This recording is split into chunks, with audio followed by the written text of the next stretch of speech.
Hello friends, कैसे हैं आप सब लोग। उम्मीद करता हूं बहुत अच्छे होंगे। तो आज हम पुली सिस्टम के ऊपर बात करने वाले हैं। पुली सिस्टम को देख करके कईयों को डर लगता है। क्यों? क्योंकि एक पुली के नीचे दूसरा पुली के नीचे तीसरा पुली बना देते हैं और फिर उसी में कंस्ट्रेंट भी हो सकता है लगा देते हो।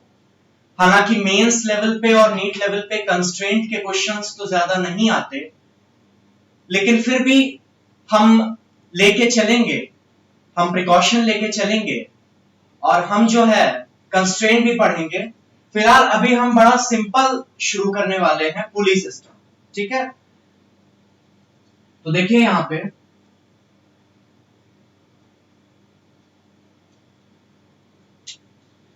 पे मेरे पास एक रिजिड सपोर्ट है। इस रिजिड सपोर्ट से मैंने क्या किया कि एक पुली यहां पे लगा दी है। इस पुली के इस एंड पे मैंने मास m1 लटका के रखा है और इस पुली के इस एंड पे मैंने मास m2 लटका के रखा हुआ है। देख लीजिए एक बार आप लोग, ठीक है। जिन्होंने अभी प्रीवियस लेक्चर्स नहीं देखे हैं वो कम से कम कॉमन फोर्सेस एंड मैकेनिक्स वाला पार्ट आप जरूर देख लो, अगर ये समझना चाह रहे हो तो। पार्ट 1 और part 2 common forces and mechanics, ये दोनों पार्ट्स आप जरूर देख लो, ठीक है। चलिए अब देखिए यहां पे मैं आपसे एक कंडीशन आपको दे रहा हूं। ये कंडीशन ये है कि भाई m2 जो है वो m1 से बड़ा है। जब m2 m1 से बड़ा है तो क्या होगा कि ये ब्लॉक नीचे आएगा और ये ब्लॉक ऊपर जाएगा। जब ये ब्लॉक नीचे आएगा तो नीचे की तरफ फोर्स क्या एक्ट कर रही होगी, m2g, ठीक है। ये ब्लॉक ऊपर जाएगा लेकिन तब भी नीचे की तरफ कौन सी फोर्स एक्ट कर रही होगी, m1g, है ना। m2g और m1g, ठीक है।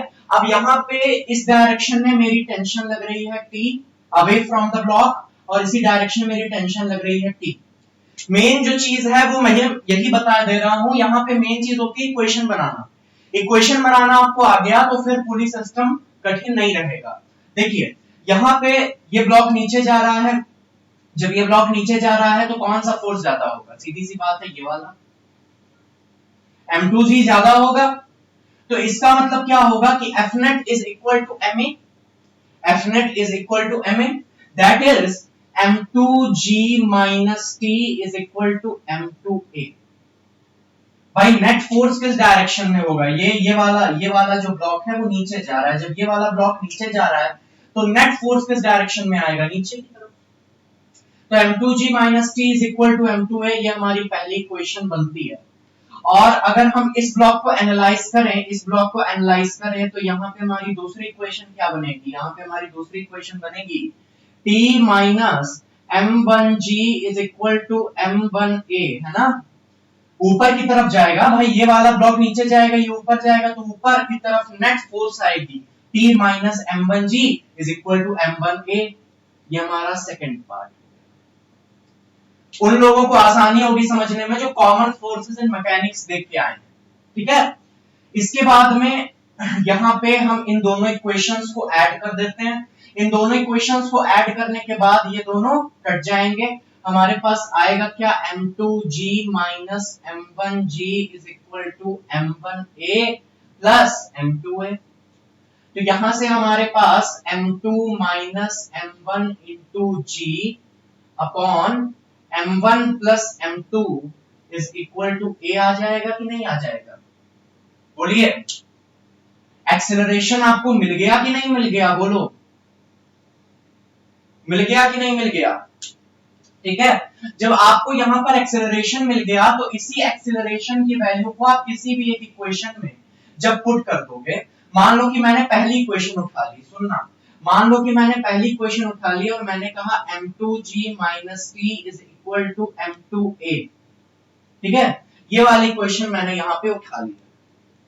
जब मैंने ये वाली इक्वेशन यहाँ पे उठा ली तो इस एक्सेलरेशन की वैल्यू को जब मैं यहाँ पे सब्स्टिट्यूट करूंगा, इसी acceleration that is m2 minus m1g upon m1 plus m2 को जब मैं यहाँ पे सब्स्टिट्यूट करूंगा तो मुझे t की वैल्यू मिल जाएगी। आप लोग सॉल्व करो और जो हमारे पास फाइनल एक्सप्रेशन आएगा टी का वो आएगा 2m1 m2 upon m1 plus m2 into जी।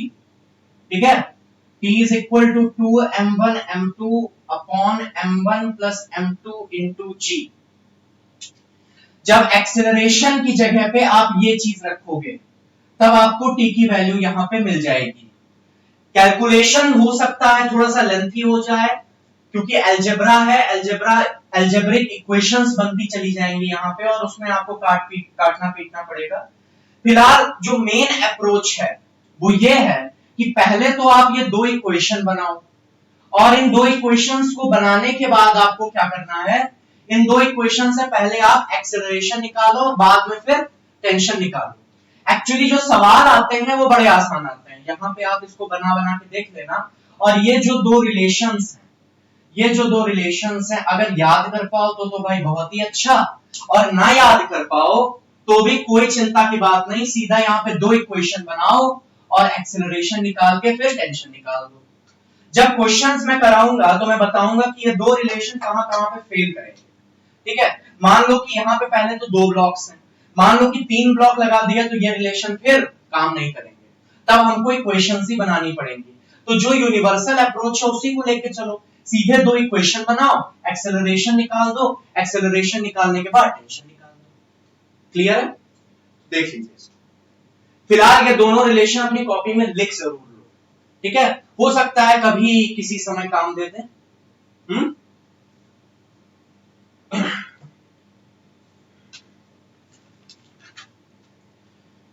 चलिए भाई हम मिटा रहे हैं इसको।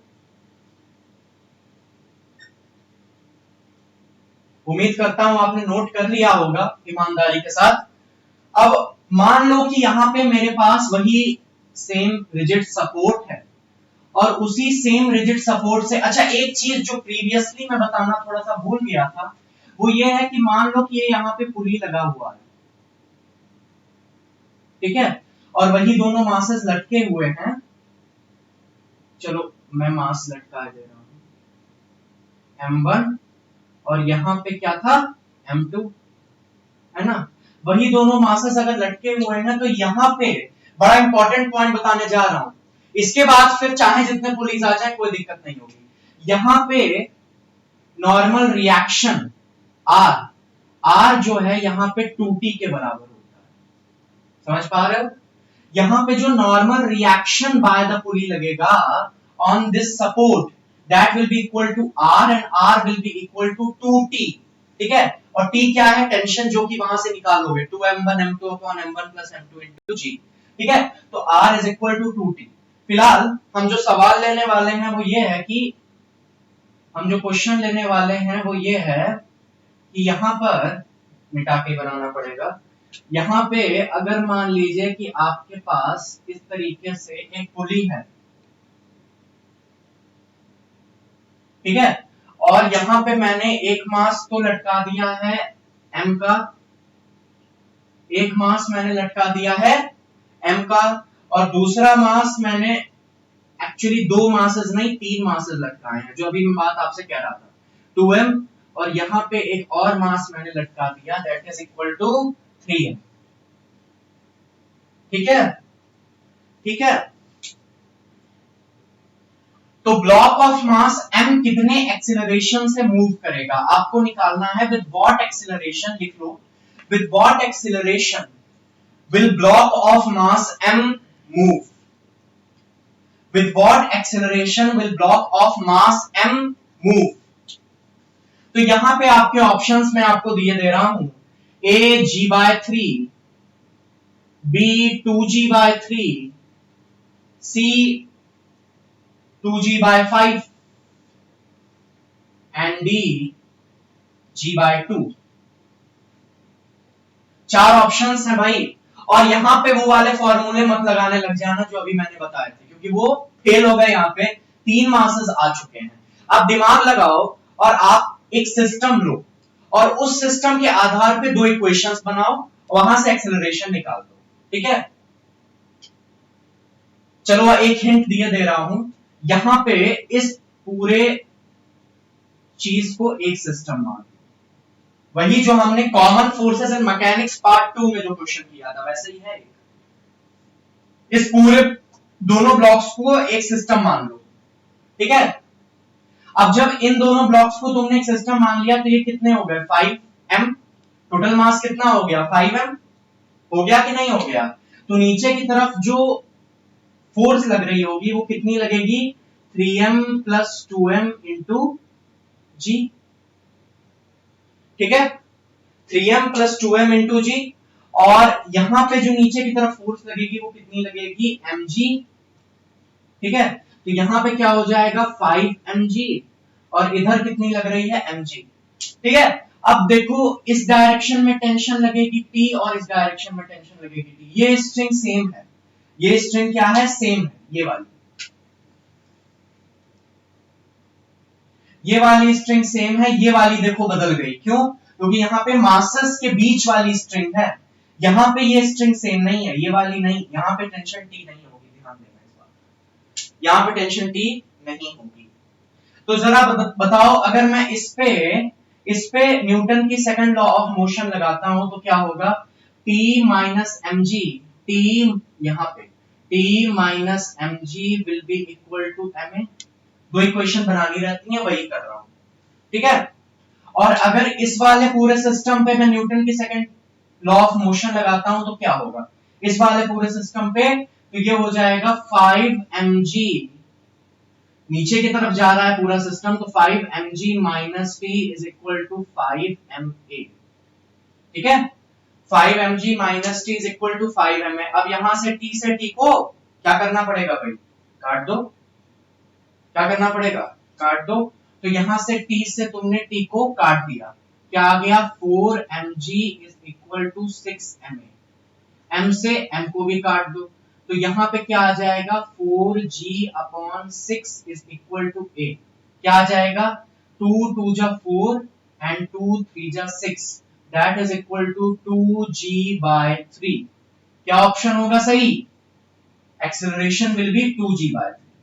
देखो हमको 99% केसेस में जो कॉमन फोर्स है मैकेनिक्स में मैंने बताया था 99% केसेस में ये मान के चलना होता है कि स्ट्रिंग मासलेस है एंड इनएक्सटेंसिबल है। अगर स्ट्रिंग मासलेस होगी तो टेंशन हर पॉइंट पे सेम होगी, अगर स्ट्रिंग इनएक्सटेंसिबल होगी तो चाहे जितने नंबर ऑफ मासेस स्ट्रिंग से कनेक्टेड होंगे उनका सबका एक्सेलरेशन सेम होगा। तो यहाँ पे अगर इस पूरे सिस्टम का एक्सेलरेशन 2g/3 था तो इस सिस्टम का भी एक्सेलरेशन 2g/3 ही, ठीक है। आ गई बात समझ, नोट कर लीजिए इसको,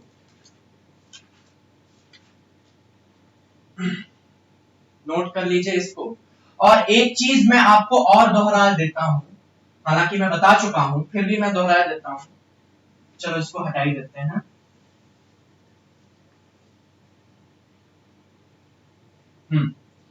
मान लो कि इंक्लाइन प्लेन पे, मान लो कि इंक्लाइन प्लेन पे, मान लो कि इंक्लाइन प्लेन पे यहां पे कोई मास m रखा हुआ है, मान लो कि इंक्लाइन प्लेन पे यहां पे कोई मास m रखा हुआ है, तो यहां पे perpendicular to the surfaces in contact हमारा क्या लगेगा नॉर्मल रिएक्शन लगता है।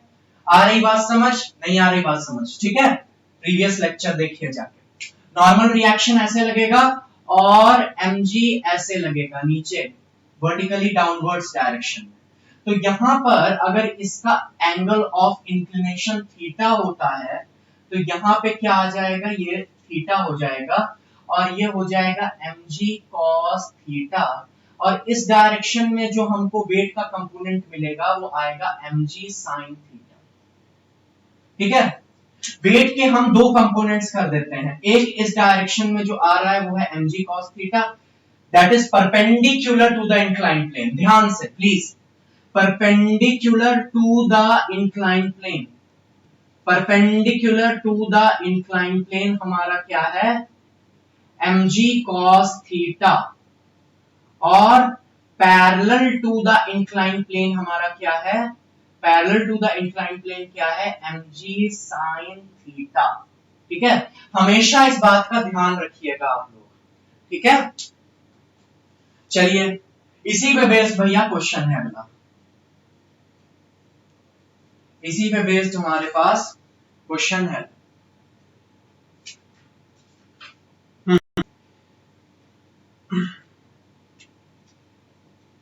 यहां पर मैंने एक इंक्लाइन प्लेन रख दिया इस तरीके से, ये एक इंक्लाइन प्लेन है और ये एंगल आपको दे दिया 60 डिग्रीज, और ये भी इक्विलैटरल ट्रायंगल लग रहा है एक्चुअली, ये ऐसा नहीं होना चाहिए, थोड़ा सा मैं इसको स्टीप करूंगा।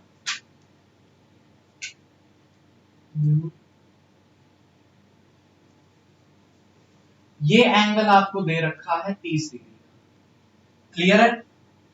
यहां पर आपको एक पुली दे दिया, यहां पर आपको एक पुली दे दिया, ठीक है, और यहां पे आपको दो मासेस जोड़ दिए हैं, एक मास है ए, ठीक है, और इस ए मास से आपका दूसरा मास जुड़ा हुआ है बी मास। अच्छा ठीक है, इसके बाद में इस तरफ से आपको एक मास और जोड़ दिया, दैट इज सी मास, ठीक है, सी मास, क्लियर है। ए मास जो है ये 1 kg का है, बी मास 2 kg का है और सी मास 3 kg का है, ठीक है, या इसको आप ऐसा करो, इसको 3 रख लो 3 kg, और इसको आप ऐसा करो, इसको रख लो 2 kg, ठीक है। अब सुनो, अब बताना है आपको कि एक्सेलरेशन ऑफ द सिस्टम कितना होगा, आपको क्या बताना है कि एक्सेलरेशन ऑफ द सिस्टम कितना होगा, और दूसरे केस में आपको बताना है कि टेंशन इन दोनों, ये जो ए और बी ब्लॉक्स हैं, इन दोनों के बीच में जो स्ट्रिंग है उसमें टेंशन कितनी है, ए और बी जो ब्लॉक्स हैं उनके बीच में जो स्ट्रिंग मैंने बांधी हुई है उसमें टेंशन कितनी आएगी, ठीक है। इसमें आपको फोर्सेस का कंपोनेंट करना पड़ेगा, यहाँ पे सारी चीजें यूज हो रही हैं, पुली भी देखो आ गया, यहाँ पे वो भी आ गया, देखिए इंक्लाइन प्लेन भी आ गया, यहाँ पे आपको वेट का कंपोनेंट भी करना पड़ेगा, सब चीजें सोचो, आराम से पॉज लेके इस क्वेश्चन को ट्राई करिए। तो देखिए मैं ट्राई करने जा रहा हूं, मैं खुद सॉल्व करूंगा इसको, जिन्होंने सॉल्व कर लिया हो बधाई हो भाई, आपने कम से कम ट्राई किया।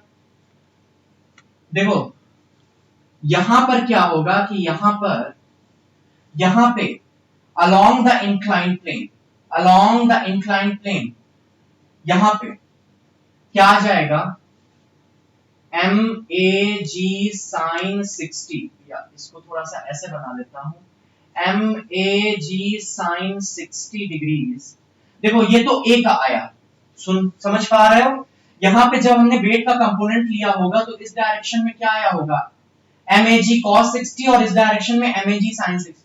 उसी तरीके से जब मैं बी का लूंगा तो क्या आएगा, जब मैं बी का लूंगा तो आएगा एम बी जी साइन 60, ठीक है, और इस डायरेक्शन में क्या आ जाएगा, एम बी जी कॉस 60, उसका कोई काम नहीं है, केवल अलोंग द इंक्लाइन प्लेन वाले। और इस डायरेक्शन में क्या आएगा भाई, इस डायरेक्शन में इसका कंपोनेंट कितना आएगा, एम सी जी साइन 30, ये देखो, ठीक है। यहां पे इसको दो इंक्लाइन प्लेन्स में बांट सकते हो, एक तो इधर वाला और एक इधर वाला, ठीक है, तो इधर वाले 60 प्लस एमबीजी साइन 60, और इधर वाले इंक्लाइन प्लेन पे एमसीजी साइन 30 डिग्री, ठीक है।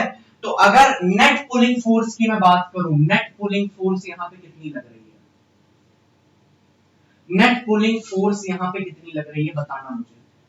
तो नेट पुलिंग फोर्स क्या लग रही है भाई, नेट पुलिंग फोर्स देखो, तुम्हें ये तो बात पता चल रही होगी ना कि ये सिस्टम ऐसे जा रहा होगा, इस डायरेक्शन में जा रहा होगा, तो नेट पुलिंग फोर्स कितनी लग रही होगी बताओ जरा।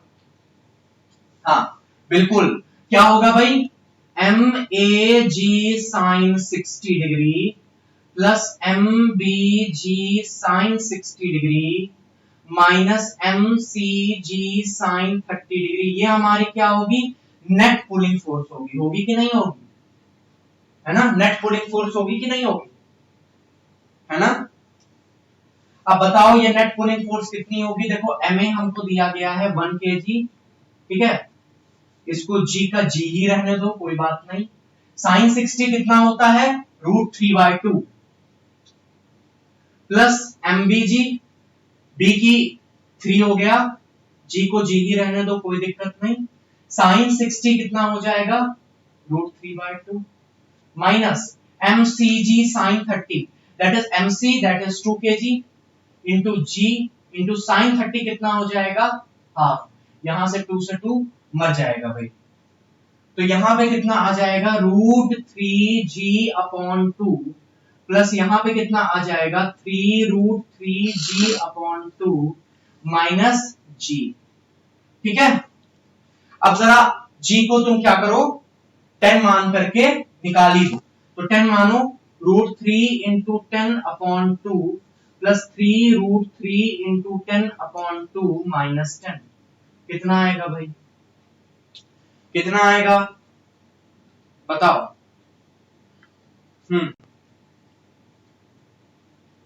तो यहां पे हमारे पास जो आएगा वो आएगा 24.64 न्यूटन के लमसम।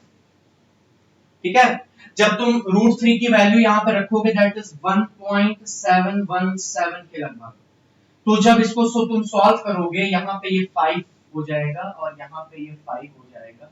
जब तुम इसको सॉल्व कर लोगे तो तुम्हारे पास क्या आएगा, 24.64 न्यूटन। ये हमारा नेट पुलिंग फोर्स आ गया। ये तो सीधी सीधी मैथमेटिक्स है। अब सुनना, टोटल मास कितना खींचा जा रहा है, टोटल मास कितना खींचा जा रहा है, 6 केजी। ठीक है, टोटल मास कितना खींचा जा रहा है, 6 केजी। जब टोटल मास तुम्हारा खींचा जाने वाला जो मास है वो 6 केजी है, तो total mass being pulled, total mass being pulled कितना है, 6 केजी। ठीक है, तो यहां पर हम सीधा सीधा न्यूटन्स की सेकंड लॉ लगा सकते हैं, F is equal to ma। F क्या है, 24.64, मास कितना है 6, एक्सेलरेशन ऑफ द सिस्टम आपको निकाल देना है, A is equal to 24.64 divided by 6। Solve कर दो भाई, कितना आएगा आंसर, आपका आंसर आएगा 4.10 मीटर पर सेकेंड स्क्वायर। ठीक है, 4.10 मीटर पर सेकेंड स्क्वायर। ये हमारा क्या आ गया, एक्सेलरेशन आ गया। मतलब जिस एक्सेलरेशन से, एक्सेलरेशन ऑफ द सिस्टम आ गया, पूरे का एक्सेलरेशन, जिससे ये A नीचे आ रहा, B नीचे आ रहा और C ऊपर जा रहा, ये हमारा कितना है, 4.10 मीटर पर सेकेंड स्क्वायर। अब आपको क्या चाहिए था भाई, आपको चाहिए था टेंशन इन द स्ट्रिंग। तो मैं एक्सेलरेशन कहीं लिख लेता हूं, एक्सेलरेशन मेरे पास क्या है, 4.10 मीटर पर सेकेंड स्क्वायर, इसके यूज होगा। यहां पे बस आपका कॉन्सेप्ट मजबूत होना चाहिए, तो दिक्कत नहीं आएगी आपको। अब जरा ए ब्लॉक को थोड़ा गौर से देखो। इस ए ब्लॉक पे, केवल ए ब्लॉक को देखना। अब इसको मैं हटा रहा हूं, केवल ए ब्लॉक को देखना, केवल ए ब्लॉक को देखना। तो अगर मैं केवल ए ब्लॉक को देख रहा हूं, तो यहां पे क्या हो रहा है, देखो ए और बी के बीच की स्ट्रिंग है, और ये इसका इधर की तरफ कंपोनेंट कितना आ रहा है, ए ब्लॉक का फोर्स, ए ब्लॉक के वेट का इधर की तरफ कंपोनेंट कितना आ रहा है, MAG sin 60 डिग्री, और पीछे की तरफ क्या लग रही होगी, टेंशन T। ठीक है ना, केवल ए ब्लॉक के लिए मैं ए ब्लॉक की बात कर रहा हूं, इस पे जो फोर्सेस लग रहे हैं, इस तरफ MAG sin 60 और पीछे की तरफ टेंशन T। अब देखो हमको T ही तो चाहिए, और ये ए ब्लॉक नीचे आ रहा है, इसका मतलब ये वाला फोर्स डोमिनेटिंग है, ये वाला फोर्स क्या है, बड़ा है। तो यहां पे नेट फोर्स कितना हो जाएगा, MAG sin 60 degrees minus T is equal to MA mass of A into A। ठीक है, आ गई बात समझ। अच्छा, यहां पे आपको टेंशन T ही तो निकालनी थी। ठीक है, अब यहां पे MAG sin 60 आपको मालूम है भाई, A हमारे पास 10 इंटू √3/2, G की वैल्यू, और MA क्या था 1, minus T is equal to MAA, that is 1 into 4.10 metre per second square. ये चीज एक्चुअली ये तो न्यूटन में आ जाएगी पूरी वैल्यू। ठीक है, एक्सेलरेशन हमने पहले ही निकाल दिया था। तो यहां पे क्या हो जाएगा 10√3/2 minus 4.10 is equal to T. Solve कर दो भाई। 5√3 minus 4.10 is equal to T. 5√3 minus 4.10 is equal to T. तो कितना आ जाएगा, कितना आ जाएगा 4.56 न्यूटन के लमसम हमारे पास वैल्यू आ जाएगी। ठीक है, 4.56 न्यूटन के लमसम हमारे पास वैल्यू आ जाएगी जब आप इसको सॉल्व कर लोगे। ठीक है, तो यहां पे आपको टेंशन भी मिल गई भाई, आपको टेंशन भी मिल गई और आपको एक्सेलरेशन ऑफ द सिस्टम भी मिल गया। तो इस तरीके क्वेश्चन से भी आपको डरना नहीं है। हालांकि इतना लंबा चौड़ा क्वेश्चन नहीं आएगा जिसमें इतनी ज्यादा मैथमेटिक्स होगी, आपको बहुत ही सिंपल जो है न्यूमेरिकल वैल्यूज दी जाती हैं एग्जाम्स में, जिससे कि आप बहुत आसानी से इन सारी प्रॉब्लम्स को टैकल कर सके। एग्जाम में आपके कंसेप्ट चेक होते हैं, आपकी मैथमेटिक्स चेक नहीं होती है। However at a certain level you should know mathematics. तो यहां पे जो इतनी ज्यादा मैथमेटिक्स आई है, एक्सेलरेशन ऑफ द सिस्टम कैसे निकालना, ये सब आपको बात मालूम होनी चाहिए। तो ठीक है, पढ़ाई करते रहिए। अगली बार हम और अच्छे अच्छे क्वेश्चन लेके आने वाले हैं पुलिस सिस्टम के ऊपर। ठीक है, तो पढ़ाई करते रहें। All the very best.